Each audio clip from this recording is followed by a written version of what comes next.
Bonjour, bienvenue sur cette vidéo de ma lettre d'information de l'Express sur le bout des langues consacrée à la langue française et aux autres langues de France. Cette semaine, je décris un certain nombre d'idées reçues qui circulent sur le français. Et par exemple, le fait qu'en France, on aurait toujours parlé français. Eh bien non, on estime que sous la Révolution, un Français sur 5 seulement parlait français et que on était encore à un Français sur 2 seulement avant la Première Guerre mondiale, il y a 100 ans, ce qui est très peu à l'échelle linguistique. Ça n'est que tout récemment, finalement, que toutes les personnes habitant en France parlent français, et encore, on estime qu'il y en a à peu près 9 sur 10, le dixième en général, sont des immigrés de fraîche date, il faut le temps, effectivement, d'apprendre la langue du nouveau pays dans lequel on s'implante. Mais donc c'est un phénomène tout à fait récent, tout à fait nouveau à l'échelle de notre histoire nationale.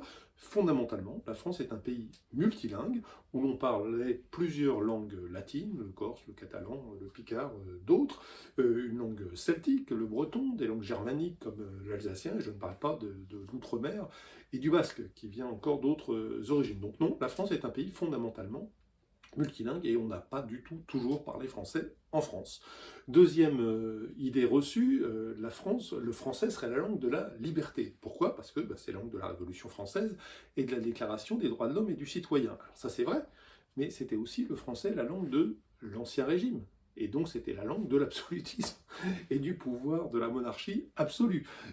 Allons plus loin, on peut se dire que plus tard, le français était la langue des Dreyfusards, mais aussi des anti-Dreyfusards. La langue du général de Gaulle et de la résistance, mais la langue du maréchal Pétain et de la collaboration, etc. etc. C'est vrai d'ailleurs de toutes les langues. Toutes les langues peuvent tout dire, défendre toutes les idées, les plus belles comme les plus désagréables, disons-le gentiment. Donc non, le français n'est pas la langue de la liberté. On peut défendre la liberté en français, on peut s'opposer à la liberté en français. Puis terminons par une note positive. On entend parfois que le français serait une langue en danger. Pourquoi? Parce qu'à l'international, c'est vrai, l'anglais domine le français, c'est incontestable. Mais pour autant, on estime aujourd'hui, les estimations sont à prendre avec prudence, mais en gros, qu'il y aurait 300 millions de locuteurs du français dans le monde, c'est bien simple, jamais un tel chiffre n'avait été atteint dans l'histoire de la langue française qui remonte à peu près 1000 ans. Jamais on n'a eu autant de locuteurs du français. Mieux encore, ce chiffre devrait doubler dans les décennies qui viennent. Pour une langue en danger, c'est pas trop mal, et les langues dites régionales, que je défends, vous le savez, avec beaucoup de passion, aimeraient pouvoir en dire autant. Malheureusement, beaucoup de nos langues régionales, elles, sont menacées de disparition selon l'UNESCO, mais le français, pas du tout.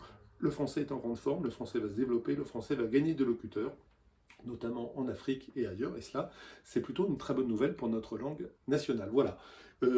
Quelques exemples ici, il y en a beaucoup d'autres dans la version écrite de ma lettre d'information. Vous êtes déjà inscrit, merci beaucoup, vous l'avez donc déjà peut-être lu, vous ne l'êtes pas, c'est très simple. Vous allez sur internet, vous tapez sur le bout des langues, vous entrez votre adresse et vous la recevez gratuitement et automatiquement chaque mardi. Je vous remercie et je vous dis à la semaine prochaine.